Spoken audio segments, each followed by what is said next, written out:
verso 13 en adelante. Dice así la palabra del Señor: y aquí 2 de ellos iban el mismo día a una aldea llamada Emaús, que estaba a 60 estadios de Jerusalén. Iban hablando entre sí de todas aquellas cosas que habían acontecido. Y sucedió que mientras hablaban y discutían entre sí, Jesús mismo se acercó y caminaba con ellos. Mas los ojos de ellos estaban velados para que no lo conociesen. Y les dijo: ¿qué pláticas son estas que tenéis entre vosotros mientras camináis, y por qué estáis tristes? Respondiendo uno de ellos, que se llamaba Cleofas, le dijo: ¿eres tú el único forastero en Jerusalén que no ha sabido de las cosas que en ella han acontecido en estos días? Entonces él les dijo: ¿qué cosas? Ellos le dijeron: de Jesús Nazareno, que fue varón profeta, poderoso en obra y palabra delante de Dios y de todo el pueblo, y cómo le entregaron los principales sacerdotes y nuestros gobernantes a sentencia de muerte y les crucificaron. Pero nosotros esperábamos que él era el que iba a redimir a Israel. Y ahora, además de todo esto, hoy ya es el 3er día que esto ha acontecido. Aunque también nos han asombrado unas mujeres de entre nosotros, las que antes del día fueron al sepulcro, y como no hallaron su cuerpo, vinieron diciendo que también habían visto visión de ángeles, quienes dijeron que él vive. Y fueron algunos de los nuestros al sepulcro, y hallaron así como las mujeres habían dicho, pero a él no le vieron. Entonces se les dijo: oh insensatos y tardos de corazón, para creer todo lo que los profetas han dicho. ¿No era necesario que el Cristo padeciera estas cosas y que entrara en su gloria?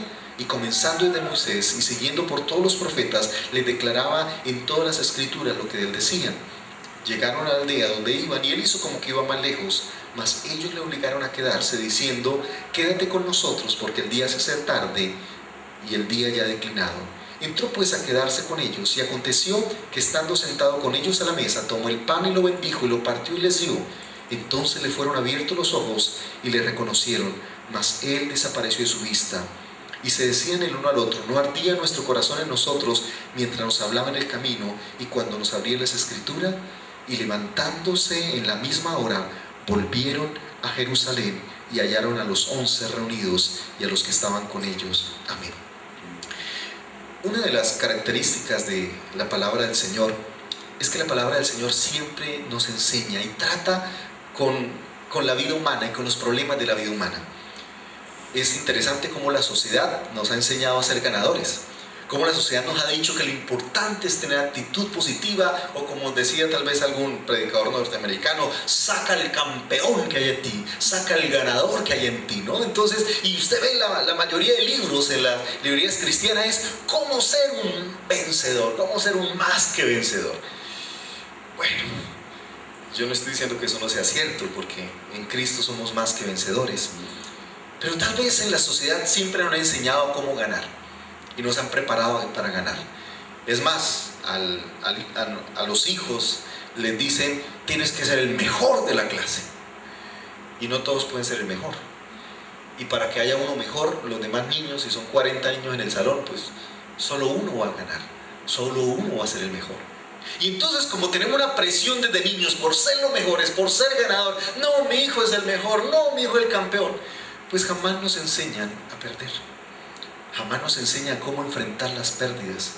Y ese no saber cómo enfrentar las pérdidas hace que hayan muchos jóvenes que, como no saben enfrentar la pérdida de una relación, la pérdida de un año, la pérdida de algo, tal vez lo más fácil sea quitarse la vida. Y por eso uno ve una tasa de suicidios tan alta, especialmente en muchachos adolescentes, en jóvenes, que uno diría: pero lo tiene todo por ganar. Sí, pero ¿por qué llegaron a ese momento? Porque no soportaron una pérdida. Es más, aún en algunos adultos que han tenido pérdidas económicas catastróficas. Yo no sé si ustedes vieron tal vez en una fotografía que le ha dado la vuelta al mundo hace muchos años, en un momento de una caída económica en Estados Unidos, gente tirándose del edificio, desesperada, porque no soportó perder, porque no supo cómo enfrentar las pérdidas. Y tal vez en esta vida vamos a vivir momentos más de pérdida que de ganancia. Es más, si usted mira cualquier evento, sea de carrera, ciclística, automovilística, ¿cuántos ganan? Uno. ¿Y cuántos pierden? Miles. Es más, si pensamos en la lotería, ¿cuántos se ganan la lotería? Uno. ¿Y cuántos pierden cada jornada que juegan? Miles. Es más, para que uno gane, miles tienen que perder. Así es que funciona. Porque imagínate que miles ganaran, se quiebra. ¿Cómo juega la lotería? Sabiendo que el 99.999% va a perder. Y que solo uno, si es que gana, porque a veces pasa y no gana nadie, justo la que no se jugó fue la que ganó. Pero lo más probable, y por eso funciona la lotería, y por eso les va tan bien, y por eso tienen tanto dinero, y ¿por qué? Porque juegan con las probabilidades de pérdidas. Y en la vida las probabilidades de pérdidas son más que las probabilidades de ganar. Ahora, entonces vivimos en una sociedad que está diseñada para perder. Está diseñada para perder. No todos pueden ser ganadores. Siempre habrán perdedores. Pero ¿cómo asumimos la pérdida? Y segundo, si uno mira la palabra del Señor nos ayuda a tratar con las pérdidas.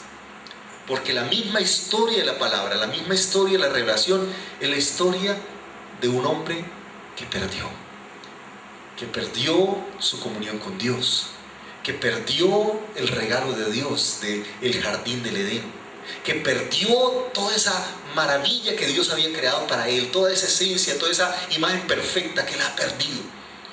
Por eso el Señor dice, cuando estuvo en la tierra, dice, el Hijo del Hombre vino a buscar lo que se había perdido.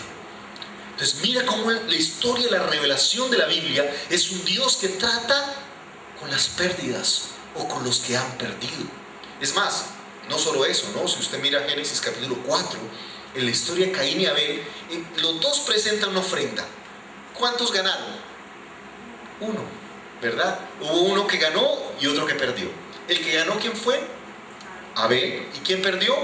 Caín. Y yo les pregunto, ¿no? ¿A quién el Señor trata más? ¿Con quién habla más? ¿A quién cuida más? ¿A Caín? ¿Usted ve en el capítulo 4 a Dios hablando con Abel? No. ¿Ve cuidando a Abel? Tampoco. Tanto así que lo mata Caín. Y no solamente lo mata, ¿no? Sino que después de que lo mata, entonces el Señor en misericordia le pone una marca a Caín para que nadie lo mate a él. Entonces uno preguntaría, bueno, ¿y por qué no se la puso a Abel? Y un hermano de la iglesia dijo, pastor, porque estaba muerto. Sí, pero de eso no se trata. Se trata de por qué no lo protegió antes. Pero si usted mira, es el trato de Dios con alguien que perdió, que no fue capaz de superar su pérdida. No fue capaz de entender que su hermano fue mejor, que su hermano hizo las cosas bien, y en vez de procurar hacerlas mejor, dijo, acabemos la competencia. Porque yo no soporto ser un perdedor. Porque yo no soporto perder. Y muchas veces, como no nos gusta perder, entonces odiamos a los que ganan.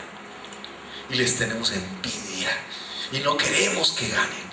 Y si no gana nadie, mejor, ¿verdad? Pero con eso no nos sentimos mal.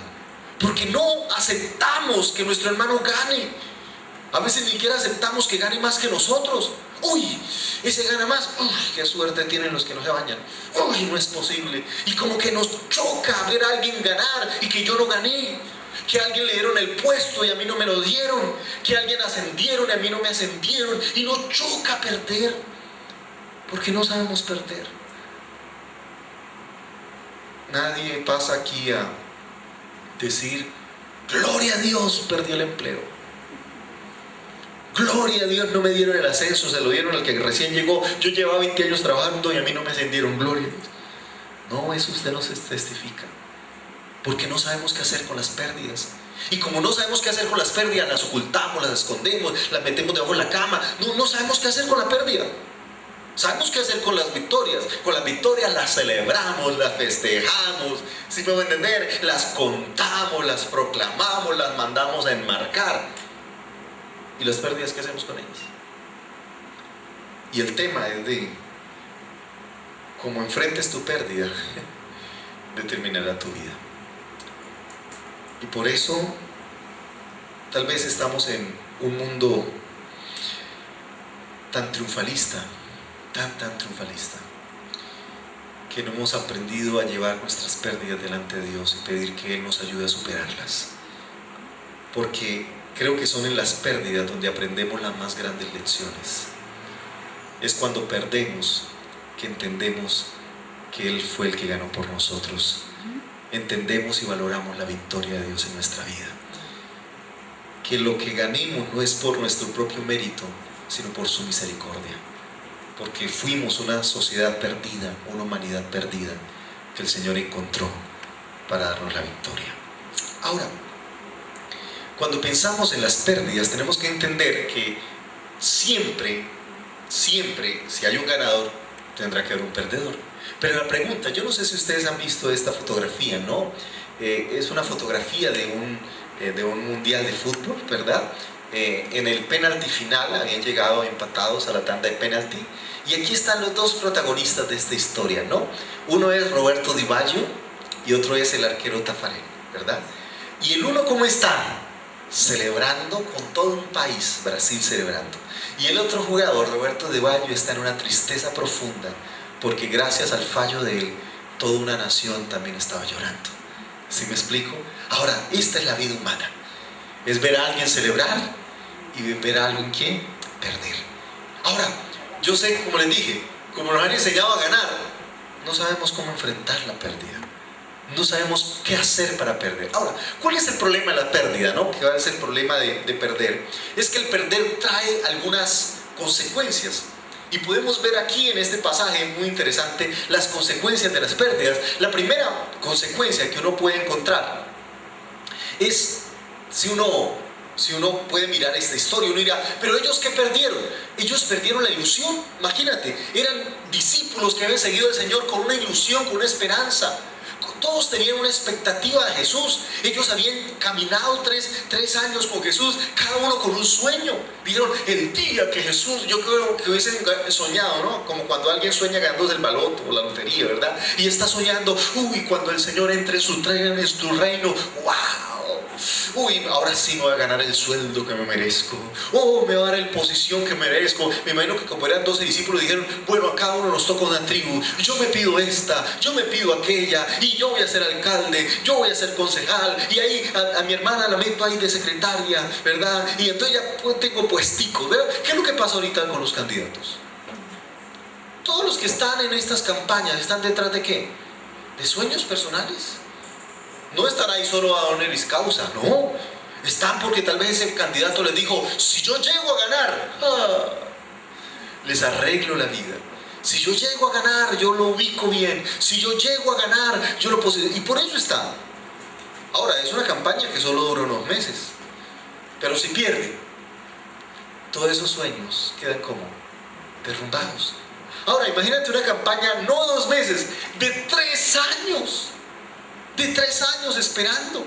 Tanto que si usted mira en la desilusión que ellos tenían, ellos mismos dicen, nosotros que esperábamos que él iba a redimir a Israel, o sea, nosotros esperábamos ahí algo para nosotros, el Sebellé, como yo. Ellos no estaban desinteresados con el Señor. Ellos no estaban solo siguiendo al Señor así como porque vivimos ahí del Espíritu, no. Ellos tenían intereses nacionales, tenían intereses personales. Tanto que miren, la última vez que se encuentran con Jesús, antes que Jesús parta, antes de que vaya al cielo, ¿cuál fue la última pregunta que le hacen, no?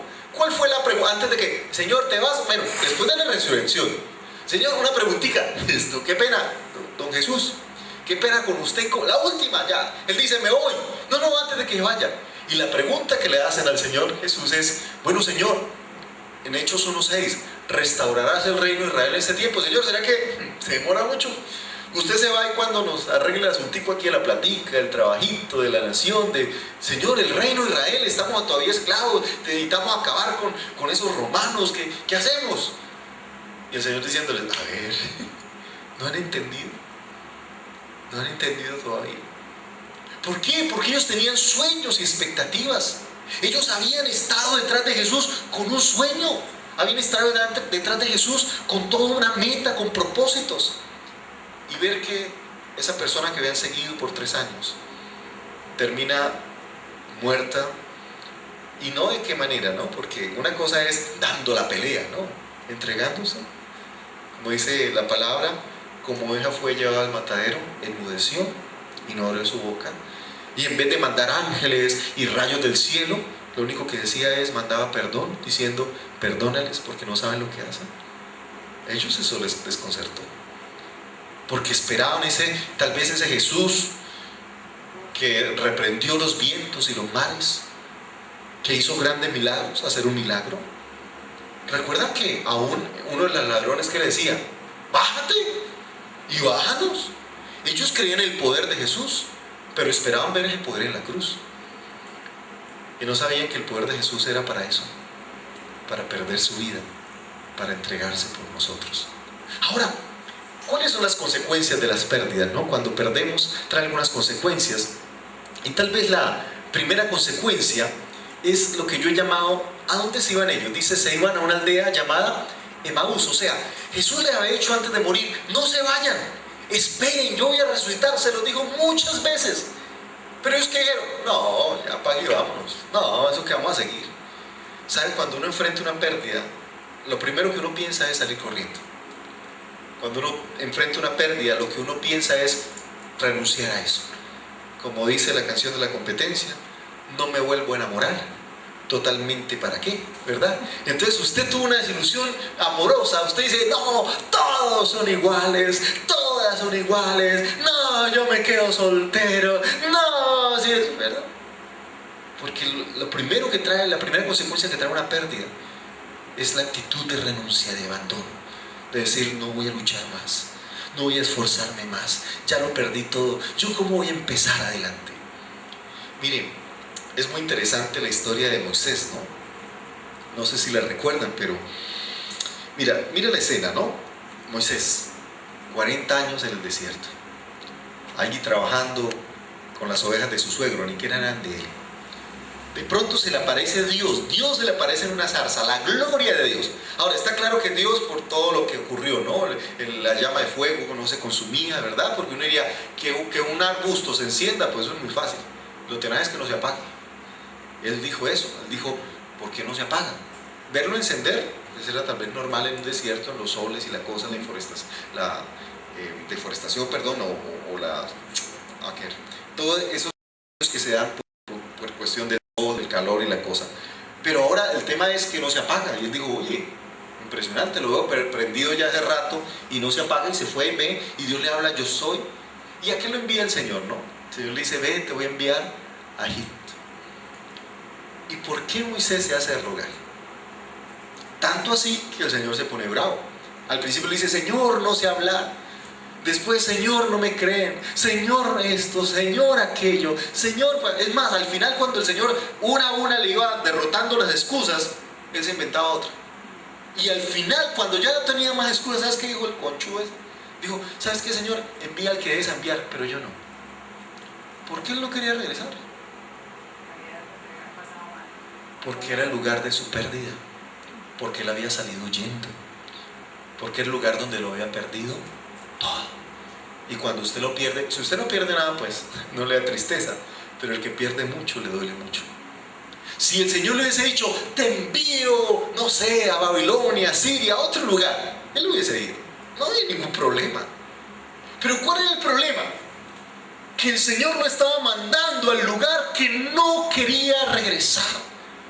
Él dijo, yo no quiero volver a ese lugar. Ese lugar donde salí como un asesino, ese lugar donde lo perdí todo, yo no quiero volver a eso. Y por eso, una de las cosas, las consecuencias de las pérdidas, es actitud de renuncia, de no querer volver a intentarlo. Ahora, no solamente el tema de la renuncia, ¿no? Si uno puede mirar, dice que ellos estaban ahí, estos dos, hablando y discutiendo, ¿no? ¿Por qué? Porque no solamente está la renuncia, ¿no? Sino también las pérdidas de las relaciones. Cuando uno pierde, también se pierde el amor, también se pierde la armonía. Si usted ve a un grupo de jugadores, cuando meten un gol, ¿qué hacen cuando meten un gol? Se abrazan, ¿verdad? Todos hacen, ¿no han visto? Se abrazan bien bravo. Pero cuando pierden, ¿qué hacen? Se abrazan también. ¡Nos golearon! ¿Qué empiezan a hacer? A pelear. Claro, a culpar. Usted, hermano, corre más una loca en chancletas. Y usted, no, hermano, usted no tapa a morirse, pero usted no tapa en nada, ¿sí o qué? No, el arquero tanga, no, eso. Y usted, empezamos a recriminarnos, empezamos a echarnos la culpa. Algunos empiezan a ser violentos, ¿sí o no? Claro. Porque no solamente la renuncia, segundo, las relaciones se pierden. Cuando a un A un papá le va mal el trabajo, ¿cómo llega? ¿A abrazarse con los hijos? ¿A decirle los quiero mucho? No, no quiere hablar con nadie. No quiere relacionarse con nadie. Es más, venga, les cuento. Yo sospecho, pecho. Quiero ser aquí como de negra candela. Pero muy seguramente estos dos discípulos eran esposos, hombre y mujer. Muy seguramente, ¿cómo digo? Eso lo digo yo, no lo dice la Biblia. Pero tengo 3 argumentos para pensar, suponer, sospechar que eran esposos. Por 3 razones. ¿Quieren escuchar? Ay, pastor, deja de perder el tiempo. Pero por 3 razones. Primero, porque solo menciona el nombre de uno de ellos. Generalmente las mujeres no se mencionaban. O sea, debió haber dicho, se menciona el nombre de ellos, que se llamaba uno que llamaba como Cleofas, pero no dice el de la otra persona. Generalmente, si hubiese sido 2 hombres, sería una falta de respeto que solo mencionara el nombre de una persona, a menos que fuera una mujer. Y recuerda que Jesús no solo tenía seguidores hombres, también tenía seguidores mujeres, ¿sí me explico? Entonces debería de haber dicho Cleofas y Clofos o algo así, ¿verdad? O sea, otro nombre. Pero solo menciona el nombre de ¿qué? De una. Recuerde, por ejemplo, en el censo solo contaron ¿qué? Hombres, sin contar quiénes, mujeres ni niños, porque es una cultura muy machista, donde solo se mencionan los hombres. ¿Está aquí clara la cosa? Pero bueno, entonces yo sospecho que Plomero era hombre y mujer. La segunda razón es porque los 2 llegaron a la misma casa. Recuerdan que le obligaron a quedarse y sentados con ellos a la mesa. O sea, era la misma casa, tenían que ser familia. Si no eran marido y mujer, por lo menos entonces tenían que ser hermanos. ¿Por qué? Porque fue la misma casa a lo cual a Jesús lo invita. ¿Está claro eso? Y la tercera razón, por lo que creo que eran marido y mujer, es porque estaban discutiendo. No, mentira. Pero lo que quiere decir, porque matrimonio que se respete, están peleando por algo. No.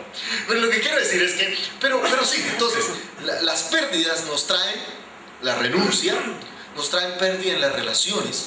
No solamente las pérdidas en las relaciones, cuando uno enfrenta una pérdida, además de la pérdida de la relación, mire lo que dice ahí, ¿no? Jesús se acerca, camina a ellos y ellos se dan cuenta que es Jesús. Oye, ¿por qué no se dan cuenta? Porque son como las películas de Superman, que Superman se pone gafas, ¿sí? Está así es Superman, se pone gafas, Clark Kent, y no se dan cuenta. ¡Ay! Mejor dicho, yo me quito las gafas, hermanos, ustedes no me conocen, ustedes no saben quién soy yo. Bueno, no me conocen porque me quité el pelo, pero ¿verdad? Y parecería que entra en una estupidez colectiva, que el tipo se quita las gafas, se pone los calzoncillos por fuera, Superman. Se viste bien, Clark Kent. Oiga, qué impresionante. ¿Por qué no conocieron a Jesús? ¿Porque Jesús estaba con gafas o...? ¿Por qué? ¿Pero por qué estaban velados? No es que tuvieran un velo físico. ¿Pero de dónde? ¿Qué hizo? ¿Será que el Señor dijo, lo voy a enseguecer? ¿Sabes por qué? Porque el dolor enseguece. Es porque el dolor nos hace perder la visión. Mire, cuando uno está dolorido, adolorido. Esa sí la saben, ¿no? Por una ingrata. Pero cuando uno está dolorido, uno no ve sino dolor. Cuando algún bien fracaso, solo ve fracasos. Y usted le dice, pero mira la solución. No, yo no veo nada, ese es otro igual. Porque las pérdidas lo vuelven uno ciego, uno solo ve oscuridad. Uno solo ve lo malo. Mire, le pueden estar mostrando la salida. Mire, y no solo este caso. ¿Recuerdan, por ejemplo, el caso de Agar? ¿Conocen la Agar? Que fue la sierva de Abraham, o sierva más bien de Sarai, ¿verdad? Que terminó con un hijo por un consejo de su ama. Y entonces la ama la echa, ¿verdad? Y ella termina en un desierto. Y ella dice, yo no quiero ver a mi hijo morir, ¿verdad? Y lo deja a distancia de un tiro de arco. Y se ve el niño allá llorando. Y dice que Dios oye la voz del muchacho y llama a Agar. Y le dice, Agar, ¿dónde estás? Y miren lo interesante, ¿no? Dice el Señor que le abrió los ojos y vio un pozo de agua. O sea, el Señor no dice, y abrió el pozo de agua. ¿Le abrió qué? ¿Por qué? Porque el dolor enseguece. Ella estaba tan atribulada y se iba a echar a la pena a morir teniendo la solución al lado. Los que ven pérdidas, el tema es que se vuelven ciegos. Y como se vuelven ciegos, creen que la única solución es morirse. que la única solución es quitarse la vida. ¿Por qué? Porque el dolor enceguece, el dolor trae esa desesperación, esa desilusión. Ahora, no solamente enceguece, sino que también trae esa, por así decirlo, esa tristeza, ¿no? Esa pérdida del gozo también. Perdemos la visión, perdemos el gozo. Además, no solamente perdemos el gozo, sino también perdemos la fe. Recuerdan que mientras ellos estaban tristes, fueron algunos discípulos y ¿qué vieron? Ángeles, ¿recuerdan? Y unas mujeres al sepulcro que habían visto ángeles que les dijeron que Él vive. Y ellos ¿qué dijeron? Él vive. Ah, bueno, ¿qué dijeron? Ah, vale que Él vive, hermano. ¿Por qué? Porque cuando uno pierde, también pierde la fe. Y uno ya pierde la capacidad de creer. No, ¿qué me va a decir a creer? No, ¿usted qué me va a enseñar? No, yo ya le intenté. Vamos, que el negocio está bueno. No, yo ya vine, hermano. No, eso a mí me fue mal. Yo que me voy a poner otra vez a luchar. Yo que me voy a poner... No, eso, intente lo otro. ¿Usted le fue bien? Ah, lo felicito. Porque ya perdemos la fe. Ahora, pero no quiero quedarme en las pérdidas, ¿no? Para decir cómo cortarnos las venas. Sino me encanta cómo el Señor trata con los que han perdido. Y de esto se trata el tema de este seminario, cómo tratar las pérdidas. Porque aquí me encanta esa respuesta del Señor, ¿no? Porque el Señor tiene una respuesta para los que hemos perdido. Y tal vez has enfrentado pérdidas en tu vida, pero tal vez tienes alrededor personas que han enfrentado pérdidas. Y la pregunta es cómo acercarme a ellos y darles respuesta. Cómo extender la respuesta de Dios para ellos. Ahora, ¿qué hace el Señor cuando los ve así, tristes, con la pérdida? ¿Qué hace el Señor? A mí me encanta, ¿no? Porque la palabra del Señor dice, verso 15, que sucedió que mientras hablaban y discutían entre sí, Jesús mismo, ¿qué hace? Se acercó y ¿qué hace?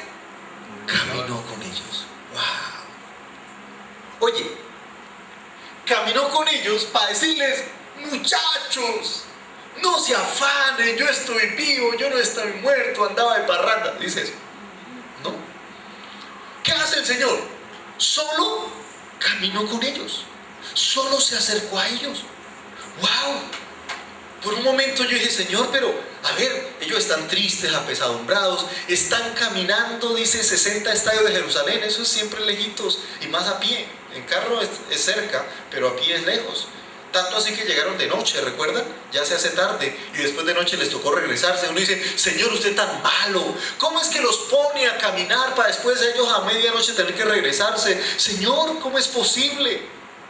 ¿Y por qué el Señor nunca les dio la respuesta? ¿Por qué no les dijo? Ahora, les pregunto, ¿ellos por qué estaban tristes? Porque Jesús había muerto. ¿Cuál sería la solución de su tristeza? Hacerle saber que Él no está muerto, sino que está vivo. Y con eso la tristeza, ¿qué pasa? Ahora, eso es como pensamos nosotros. Y sabes, yo siempre que leí este pasaje dije, el Señor, ¿por qué no les dijo que Él no estaba muerto? ¿Por qué no les dijo? Es más, habló de Él como en tercera persona.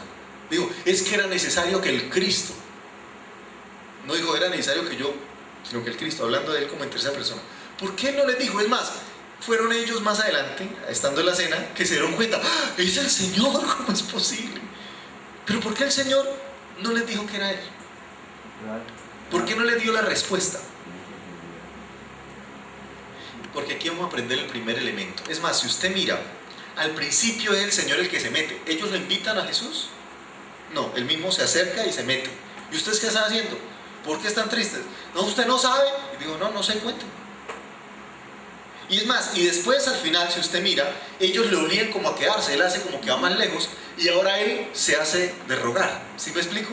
Ahora ellos son los que dicen, no Señor, venga, siga hablando con nosotros, usted habla tan chévere, nos está enseñando, oiga, venga, siga. ¿Qué pasó aquí? Primero el Señor se mete, sin haber sido llamado. Y ahora Él quiere irse, y ellos ¿qué hacen? Lo obligan a quedarse. ¿Por qué? ¿Qué es lo que nos quiere enseñar?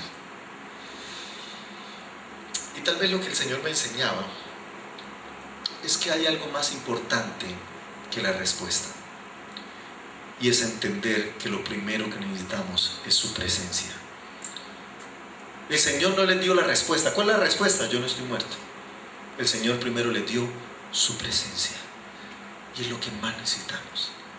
A veces alguien que ha perdido mucho dinero, ha perdido su trabajo, cree que la respuesta es conseguir un nuevo trabajo. No, esa no es la respuesta. La respuesta es que necesitas aprender a valorar que es lo más importante, y lo más importante es su presencia. Que si yo lo tengo todo y no lo tengo a Él, no tengo nada. Pero que si no tengo nada y lo tengo a Él, lo tengo todo. Que Él es lo más importante para nosotros. Entonces, una persona que perdió una relación, tal vez lleva de novios tantos años y perdió esa relación, ¿qué piensa? Que lo mejor es tener otro, porque un clavo saca otro clavo. Y eso no es así. Eso no es así. Lo que primero tenemos que aprender es que la primera respuesta que necesitamos, o nuestra primera necesidad, no es trabajo, no es dinero, no es otra persona, es entender que lo más importante que necesitamos en nuestra vida es su presencia por encima de su respuesta. Que es su presencia la que lo llena todo. Que lo primero que Dios quiere darnos es a enseñarnos a decirle: mire, tú lo que necesitas no es otro trabajo, no es dinero, lo que necesitas no es una relación, lo que necesitas es a mí. Y cuando valoremos su presencia, nos damos cuenta que lo demás tomará su lugar. Mire, el salmista dice que tuvo envidia de los impíos, cómo prosperan. Dice: mas entrando en el santuario, entendí el fin de ellos. Y me encanta lo que sigue diciendo. Después dice: ¿a quién tengo los cielos sino a ti? Y fuera de ti, nada. Me encanta eso. Fue la presencia de Dios que entendió que lo único que necesitaba no era la plata de los impíos, no era el éxito de los impíos, no era el triunfalismo de los impíos, que lo único que necesitaba era su presencia. Tal vez cuando estamos tratando con personas que están viviendo pérdidas, los cristianos no hemos entendido que lo importante no es la respuesta, sino ver la presencia de Dios en esos momentos. Yo estoy pasando por un momento muy complicado con mi esposa y ha sido muy difícil, tal vez no para mí entenderlo, sino para mí explicarlo, de cómo alguien me llegaba y me decía: pastor, estamos orando para ver un milagro. Y yo le dije: perdón, pero yo ya estoy viendo un milagro. Es más, no uno, miles de milagros. No, pero el milagro de sanidad. Yo le dije: pero es que solo ese es uno de los milagros de los otros tantos. Cada día que Dios nos regala es un milagro. Es más, la salvación misma es un milagro. Estar con Él es el milagro más maravilloso. Es ver su presencia en esos momentos. Ese es el milagro más lindo. ¿Sabes cuál es nuestra canción favorita? Y es la que más cantamos cuando hacemos devocional en la clínica. Mi Dios es grande, mi Dios es fuerte, Dios de milagros y amor, sanas y da salvación. ¿Sabes? A veces estamos en un mundo tan triunfalista que creemos que lo grandioso es tener dinero, salud y amor. ¿Sí? Salud, dinero, amor. Pero lo más grandioso, el milagro más hermoso es su presencia. Es sentir que Él está con nosotros y que su presencia lo llena todo. Ese es el verdadero milagro. Pero no, creemos que si no hay sanidad, Dios no estuvo. Es más, calificamos la presencia de Dios por el milagro. ¿Sí me van a entender? Entonces, si usted tiene dinero, Dios está contigo. Si no tiene dinero, Dios te abandonó, o está en pecado, o estás mal. Y por eso el desafío es como ver la presencia de Dios en la pérdida. El Señor les dice: mire, yo quiero estar con ustedes. No les dio la respuesta que ellos esperaban. Yo soy, devuélvanse. Más, nunca les dijo devuélvanse, ellos mismos tomaron la iniciativa. Porque les enseñó que era más importante que su presencia. Y que roguemos por su presencia. Que le digamos: Señor, quédate con nosotros. Yo te necesito a ti por encima de dinero, por encima de salud, por encima de trabajo. Yo necesito tu presencia. El tema es que como cristianos la pasamos clamando por respuesta. Y lo que más pedimos, ¿qué es? Respuesta. Señor, dame dinero, dame salud. Y yo te digo algo: la respuesta no llegará hasta que tú no aprendas primero a valorar su presencia. Porque Dios no ha venido aquí a defender nuestra comodidad. Dios ha venido a estar más cerca de nosotros. Sabe que en su presencia hay plenitud de gozo, que en su presencia hay vida, restauración, bendición, prosperidad. En su presencia lo está todo. Pero que si no lo tenemos a Él, no tenemos nada. Entonces tal vez tú vienes aquí buscando una respuesta. Y tal vez mucha gente que se acerca a pedir una consejería está buscando una respuesta y tú no le vas a dar una respuesta. El tema de la consejería es ayudarles a entender que lo primero que necesitamos es su presencia por encima de todo. Que así no tengamos la respuesta, si tenemos su presencia, nos es suficiente. Porque luego de su presencia, Dios mismo abrirá nuestros ojos para que encontremos la respuesta. Y tal vez ese es el desafío del Señor.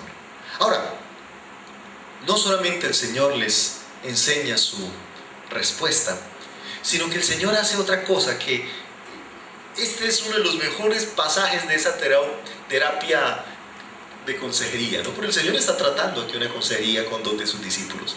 Está tratando un caso de pérdida, ¿no? Entonces primero les enseña su presencia, pero en el segundo, mire, el Señor llega como si no supiera cuando Él es el protagonista.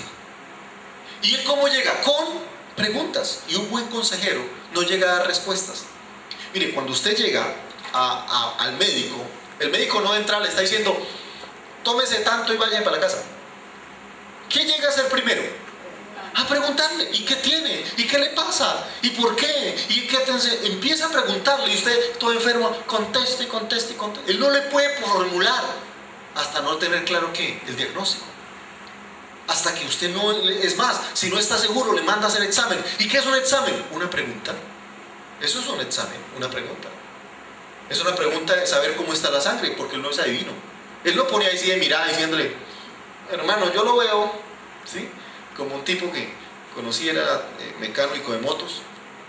Mecánico bravo, hermano. Bravo, eso era mecánico brujo. Él llegaba, cogía la moto, así, hace años, cuando echaba mucho. Y llegaba, la aceleraba, ponía las manos en el exhausto, así, y después olía, y ya, tiene dañado esto, sin destaparla. Y la destapaba, y exacto como él decía. Una cosa impresionante, solamente así acelerando, ya con eso sabía que tenía la moto, cómo estaba por dentro, si estaba bien de aceite, si estaba mal, si había esto malo, todo, solo con acelerar. Yo le dije, hermano, gracias a usted no es médico. Imagínate la escena. Tiene dañado, mejor dicho, el hígado, hermano, eso era por el alma, porque ya el cuerpo. Complicado, ¿sí me van a entender?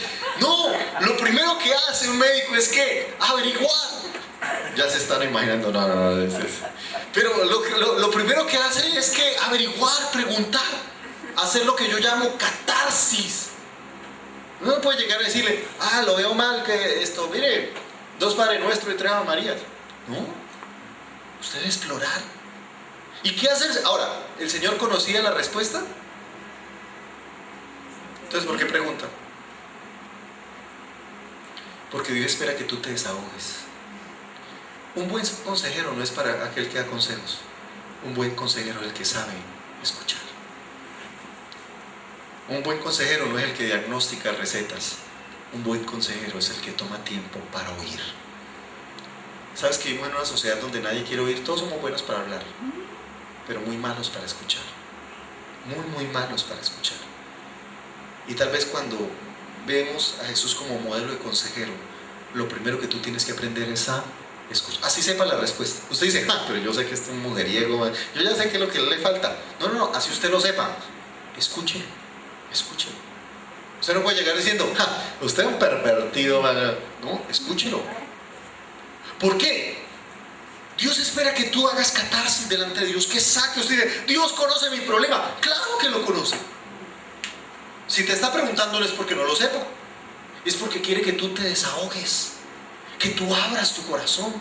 Mire, yo les digo algo. Si algo que Dios ama es la sinceridad, si algo que Dios ama es la sinceridad del corazón de las personas. Si usted mira los salmos, no todos los salmos son bonitos. ¿Quiere ver salmos? A ver, cualquiera que usted, el salmo que usted escoja. Muchos salmos, algunos son bonitos, pero otros son salmos terribles. Sí, que uno dice, pero ¿qué pasa? Mire, si usted mira el Salmo, por ejemplo, 6, no me reprendas en tu enojo, ni me castigues con tu ira. Sí, o sea, ustedes salmos que están ahí reclamando, Señor, ¿qué pasó? Además, algunos no terminan ni bien, terminan es como con ira, ¿no? Dice al final, por ejemplo, apartados de mí todos los hacedores de iniquidad, porque Jehová hizo su voz. Dice al final, se avergonzarán, se turbarán todos mis enemigos, se volverán y se verán avergonzados de repente. ¿Y usted qué dice? Amén.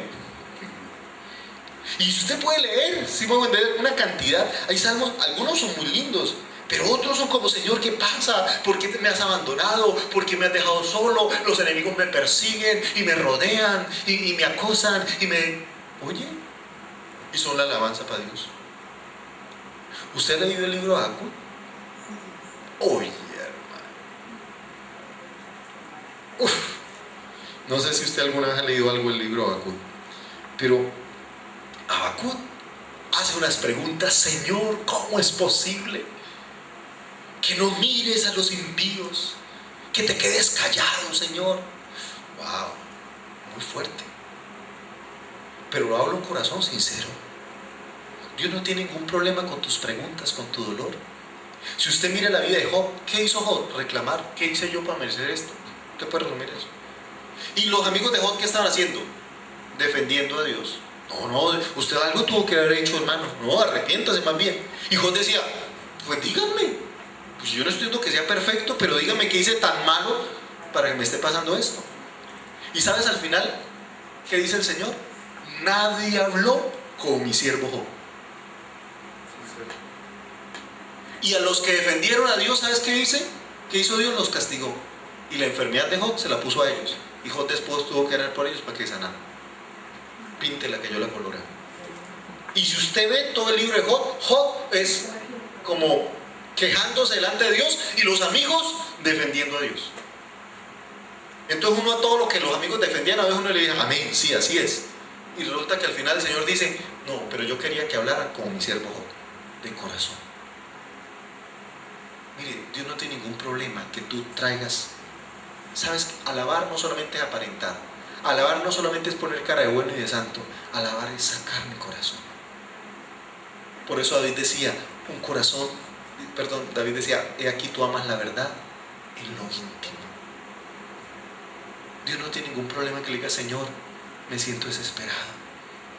Señor, no sé qué hacer, me siento confundido, estoy perdido, Señor, estoy así, asado, Señor, siento que no soy capaz. Dios no tiene ningún problema con eso. Si algo que Dios ama es la sinceridad, no la hipocresía. Si hay algún lugar donde tú puedes ser sincero 100% es delante de Dios. Y por eso el Señor espera que tú saques tu dolor, tu rabia, tu ira, que te desahogues, que si quieres llorar, llores, que si quieres gritar, grites, que si quieres quejarte, pues te quejas. Eso es lo que el Señor te está invitando. No tienes que venir a aparentarle, a decir, oh, aleluya. No, poner cara de santo que no tienes. Si hay algún lugar donde podemos ser sinceros en su presencia. Si hay un lugar donde podemos abrir nuestro corazón en su presencia. Por eso Dios te invita primero a valorar su presencia, segundo a hacer catarsis. Ahora, ¿por qué? Porque cuando el Señor les pregunta, y no solo le pregunta, ¿no? Es más, después le vuelve a preguntar, bueno, pero díganme, ¿qué cosa? Porque ellos le dan una pregunta corta. Es en la respuesta de ellos, lo que ellos dicen, donde vemos el problema. Ahí es. El problema no fue que Jesús murió, porque Jesús tenía que morir. El problema ¿cuál era? ¿Cómo veían a Jesús? Y miren lo que dice ahí, verso 19. Y ellos le dijeron, de Jesús Nazareno, ¿qué fue qué? Varón profeta. Ahí es donde está el problema. ¿Por qué? Porque si Jesús es varón profeta, apaguemos. No hay esperanza. No hay esperanza, no hay nada que hacer. Por eso el tema es cómo ves los problemas. Porque si tú los ves con los ojos del pesimismo, con los ojos naturales, no hay nada que hacer. Pero si lo ves con los ojos de Dios, siempre habrá esperanza. Por eso Jesús les dice, Él no es ningún varón profeta. Ahí está el problema, que están viendo a Jesús como un varón profeta, y Él no es varón profeta. Él dijo, no era necesario que el Mesías. Lo primero que tenían que cambiar es la manera de ver los problemas. Es la manera de ver las circunstancias. Por eso dice, no era necesario que ¿quién? Que el Cristo, no que el varón profeta. ¿Cuántos profetas han muerto? Todos. ¿Cuántos profetas han resucitado? Ninguno. Pero es que Jesús no era varón profeta. Y por eso el problema, esto uno lo aprende con seria, a veces el problema no es el problema. El problema aparente no es el problema real. Uno pensaría que el problema fue que Jesús murió. No, ese no es el problema real. El problema es cómo veían a Jesús. El problema no es que te hayas quedado sin trabajo. El problema es que no confíes en Dios, aún en medio de la escasez laboral. Y el problema no es la enfermedad. El problema es tu falta de fe para ver la presencia de Dios que te sostiene en medio de la enfermedad. Ese es el problema. ¿Por qué? Porque si es para un profeta no hay esperanza. Si es el Cristo, hay esperanza. ¿Recuerdan cuando Jesús va con Jairo? Recuerden que su hija estaba agonizando, pero en el camino le dicen, ya no lo moleste más porque la niña ¿qué? Está muerta. ¿Y qué le dice el Señor? No está muerta, sino duerme. ¿Cuál es la diferencia entre morir y dormir? Pero usted ve a alguien durmiendo y ve a alguien muerto, aparentemente lo mismo. Más gente que cuando está dormida parece muerta. Primero empiezan a roncar. Y ya la mujer ya sabe, y hasta es la serenata, cuando no ronca se despierta. Pero de pronto empieza a... Y la mujer se murió. No, parece que el alma va a la cocina, toma un tinto, ¿verdad? Y llega, ¡ay, se murió mi hijo! Y después como a la mera... Y ya, como que vuelve el alma al cuerpo. ¿Por qué? Porque un dormido puede pasar. Pero, ¿cuál es la diferencia entre un dormido y un muerto? La esperanza. La esperanza. Una persona que está dormida va a despertar. Aquel que está muerto nunca va a volver a despertar. No sé si me explico. Por eso, ¿cuál es la diferencia? ¿Cómo ves los problemas? Si los ves como muerte o si los ves con esperanza. Y yo te digo algo, ni la misma muerte es muerte, porque en Cristo es dormir, porque hay esperanza. Es más, el apóstol Pablo no habla de los que murieron, dice los que durmieron en Cristo. ¿Y qué significa dormir en Cristo? Es saber que el Señor venció la muerte, y la muerte no es el final. Para el cristiano la muerte es un dormir para despertar en la gloria de Dios. ¿Ven la diferencia? Entonces el problema no es el problema es cómo veo los problemas. Si los veo como muerte, como tragedia, o si los veo a través de los ojos de Cristo con esperanza. Saber que para Dios no hay nada imposible, y aún la misma muerte. Ven, les digo esto, hay una conferencia que estoy pensando y se va a llamar Milagros de Dios, pero no es milagros de sanidad, milagros, sino ver los milagros de amor de Dios. Y ver dos milagros de Dios muy lindos. Primero, el dolor. Todos nos quejamos del dolor. Resulta que el dolor es un regalo de Dios. Si usted no sintiera dolor, usted se mataría. Usted se quemaría. Por ejemplo, usted toca algo caliente y usted ¿por qué retira la mano? Porque le duele. Si no le doliera, usted se haría daño. Usted se destruiría. Pero es por el hecho que le duele. Es más, por ejemplo, tengo un amigo que está estudiando odontología y entonces me decía que ellos seguían por el dolor, por eso ellos lo último que hacen es poner anestesia, porque ellos necesitan buscar el nervio. ¿Y cómo hacen para encontrarlo? Donde duele. Si no le duele ninguno, se preocupan. Tienen que dolerle alguno para poder por ahí es donde es, y ahí sí aplican anestesia. Pero primero seguían por el dolor, porque el dolor es, los sensores están por el cuerpo para protegerse. ¿Usted por qué no se quema más? Porque empieza a arder, a doler. Cada vez que hay dolor, tu cuerpo te está anunciando, cuidado, cuidado. Es un regalo de Dios. Si no tuviéramos dolor, nos haríamos daño, nos destruiríamos. Y el segundo regalo de Dios, la muerte misma. La muerte no es un castigo. La muerte fue un regalo de Dios para poder salvarnos. ¿Recuerdan cuando el hombre y la mujer estaban en Edén? ¿Qué dijo el Señor? Necesito sacarlos, no sea que tomen del árbol de la vida y vivan para siempre. O sea, ¿qué pasa si ellos viven para siempre? No hay forma de salvarlos, no hay forma de redimirlos. El Señor trajo la muerte como muestra su regalo de amor por el hombre. ¿Se imagina un Nerón que nunca muera? ¿Un Hitler que nunca muera? Terrible. No, porque van y ven este video en Venezuela. Sí, es porque cualquier persona le tiene miedo a la muerte, pero la muerte es un regalo de Dios. Y es un regalo, ahora no es que yo la busque, no, pero lo que quiero decir es el regalo de salvación, de cambiar esta naturaleza pecaminosa por la restauración gloriosa de Dios para nosotros. Y es ese regalo de muerte que Jesús nos dio, que el Padre nos dio a través de su Hijo Jesucristo. Entonces era eso más o menos, ¿no? Cómo ver dos regalos de Dios que tal vez no hemos visto como regalos, ni le hemos dado gracias a Dios. Señor, gracias por el regalo del dolor, porque en el dolor aprendemos, nos enseñan. Y segundo, gracias por el regalo de tu muerte en la cruz del Calvario. Amén. Ahora, entonces el tema es visión, ¿no? Entonces primero necesitas su presencia, segundo, hacer catarsis, tercero, corregir la visión. Ahora, por eso el Señor empieza a hacer todo un estudio, ¿no? Hace todo un estudio exegético. Ahí les da un panorama bíblico en ese tiempo que van caminando. Porque empieza desde Moisés y sigue por ¿dónde? Los profetas. Recuerdan que la Biblia hebrea está dividida en tres partes. Ley de Moisés, ¿qué más? Los profetas y los escritos, otra vez. Pero ¿qué les enseña? Mire esto tan interesante. Y esta es una frase que cuesta en consejería explicar. Mire lo que dice el Señor. No era necesario que el Cristo, ¿qué? Padeciera. O sea, son cosas que son, ¿qué? Necesarias. ¡Wow! Y sabes que a veces es difícil aprender a ver los problemas como necesarios para nuestra vida. Mira, esa pérdida era necesario para que te acercaras a Dios. No nos acercamos a Dios, no es cierto que nos acercamos a Dios por un problema. Y no son los problemas con los que a veces nos terminan corrigiendo nuestro mal camino. A veces es una crisis económica, a veces es una pérdida, una situación, un momento difícil que me hizo buscar de Dios. Y a veces las pérdidas, los problemas son ¿qué? Necesarios. Mire, recuerdo alguna vez alguien que se acercó a pedirme una consejería y venía muy atribulado porque lo descubrieron en una situación con su esposa.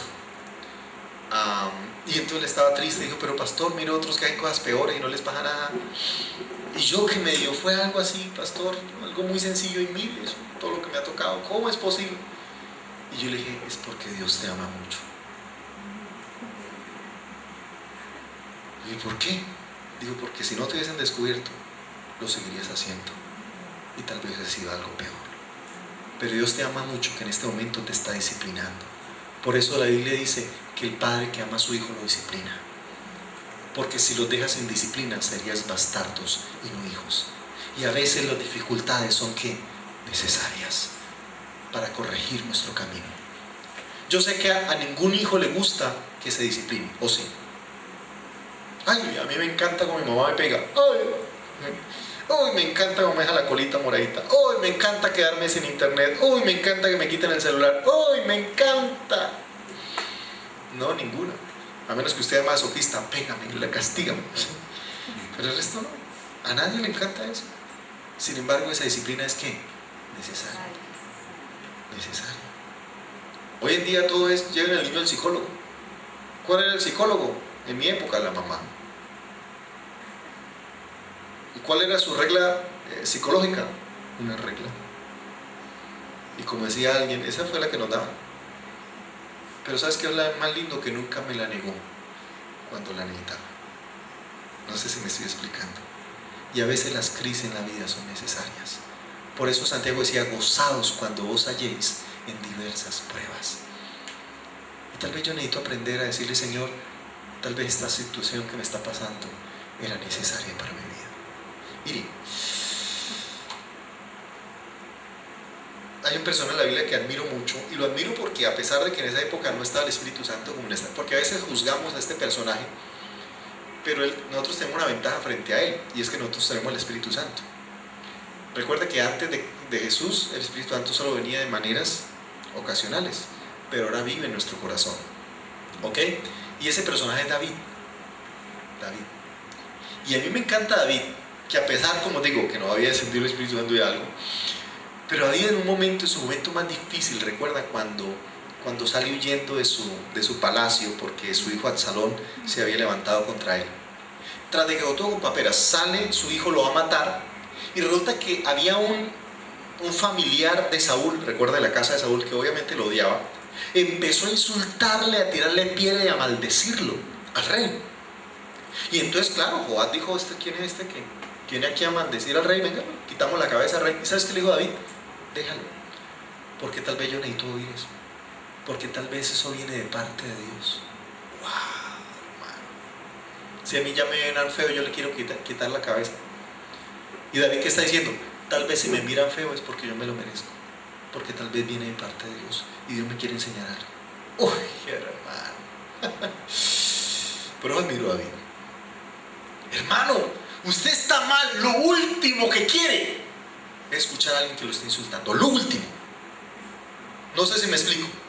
Usted está triste y lo único que espera es que alguien esté ahí para recordarle: le dije, si ve, chupe. Uno no quiere escuchar cantaleta. Ese le dije es una palabra que uno no quiere oír. A uno lo desespera. ¿Y qué tal que uno le diga: sí, dígame, le dije, dígamelo? Porque sí, tiene toda la razón. Wow. Tal vez el desafío más grande es encontrar que hay situaciones en la vida que son necesarias para que Dios nos cambie, necesarias para que Dios nos transforme.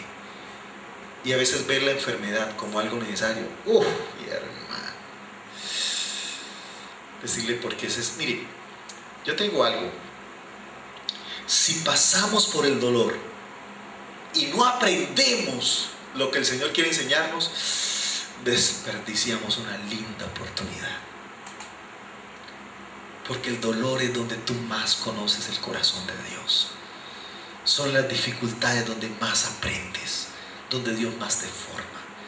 Por eso el Señor le dice al pueblo de Israel: la llevaré al desierto y allí hablaré a su corazón. Son esos momentos de dolor donde más conocemos a Dios, donde más aprendemos del corazón de Dios. Son esos desiertos donde el Señor nos habla, nos forma. Yo sé que estamos en la teología de la prosperidad. Señor, bendíceme, prospérame, lléname, multiplícame, satúrame. Pero le estoy diciendo, a veces necesitamos decirle: Señor, tu disciplina la necesitaba tu corrección, si no mi camino se hubiese torcido. Cuánto importante es que valoremos aún las situaciones difíciles, digamos, eran necesarias. Mire, cuando uno mira la vida de Job, ¿qué dice él al final de su problema, de su dolor, de su tragedia? ¿Que era necesario? Dice: Señor, de oídas te había oído, mas ahora mis ojos te ven. Como digo: Señor, gracias por haberme pasado todo esto, porque ahora estoy más cerca de ti. Wow. Cuán importante es ver, en vez de quejarte por tus problemas, en vez de quejarte por la situación, más bien decirle: Señor, ¿qué de esta situación me quieres enseñar? ¿Qué de esta situación quiere que yo aprenda? ¿Qué quieres, Señor, que yo construya? ¿Qué quieres que yo modifique? ¿Qué quieres, Señor, que yo recomponga en mi vida? Porque tal vez esas cosas, esas situaciones son necesarias. Yo quisiera que pensáramos, ¿no?, en qué situaciones estamos viviendo. Tal vez hemos reclamado a Dios una respuesta y Dios dice: más importante que la respuesta es mi presencia. Tal vez te has comido el problema y te has guardado el problema y Dios te dice: saca tu problema, saca tu tristeza. Tercero, cambias la manera de ver los problemas. No lo verlos como tragedias, sino como esperanzas, porque en Dios hasta la muerte hay esperanza. Y por último, ver los problemas como procesos necesarios. Ahora, quisiera terminar en esta primera reflexión. Ellos en esa misma hora se levantan y regresan, ¿no? El propósito es regresar al camino original de Dios. ¿Cuántas veces nosotros nos hemos quedado perdidos en el camino equivocado? Y el Señor nos invita, y esa es la tarea de un buen consejero, no obligarlo a regresar, sino que Él mismo tome las decisiones correctas. Mira que el Señor les dijo regresen. No, ellos mismos regresan. Ellos mismos saben que tenían que volver al lugar donde nunca debieron haber salido. Ellos deben corregir su camino. Y yo creo que esa es la invitación de un consejero. No es aquel que le dice qué es lo que tiene que hacer, es aquel que descubre en el Señor cuáles son los pasos que debe dar Él mismo. Porque ¿qué pasa cuando yo doy consejos como consejero? Y le digo, usted lo que tiene que hacer es esto, esto y esto. ¿Qué entonces va a depender de mí toda la vida? ¿Sí me va a entender? Ay, consejero, ¿y qué hago? ¿Será que, no sé, estoy en una decisión? ¿Me compro un carro o un par de tenis? ¿Arriendo esta casa o esta otra? ¿Compro lo que? Entonces usted va a tener ahí toda la vida. Y si le va mal, culpa tuya. Y si le va bien, ahí sí no va a decir nada. Entonces uno no puede hacer eso. ¿El Señor les dijo que tenía que hacer? No. Ellos mismos encontraron la solución.